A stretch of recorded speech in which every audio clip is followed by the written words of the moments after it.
جسے اللہ رکھے اسے کون چکھے، اسے معجزہ ہی کہیے۔ کان کن عبدالوہاب رستم کے علاقے میں معدنیات کان میں کام کرتے وقت ملبے تلے دب گیا تھا۔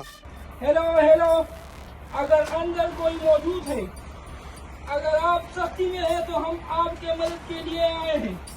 عبدالوہاب 17 روز بعد معدنیات کان سے زندہ نکل آیا۔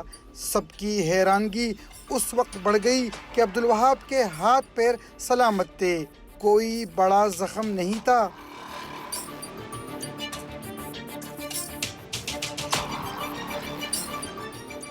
جزانہ طور پر جب زندہ سلامت ایک شخص کو نکالا گیا تو قریبی رشتہ داروں کے مطابق اس کی شناخت عبدالوہاب کے نام سے ہوئی۔ متاثرہ خاندان کے قریبی رشتہ داروں خصوصاً چچزاد کے مطابق اس پیشرفت سے واضح ہوتا ہے کہ پہلے جس شخص کو عبدالوہاب سمجھا گیا تھا جو جاں بحق ہو گیا تھا اور اس سے دفن بھی کیا گیا ہے، وہ در حقیقت وہ نہیں تھا۔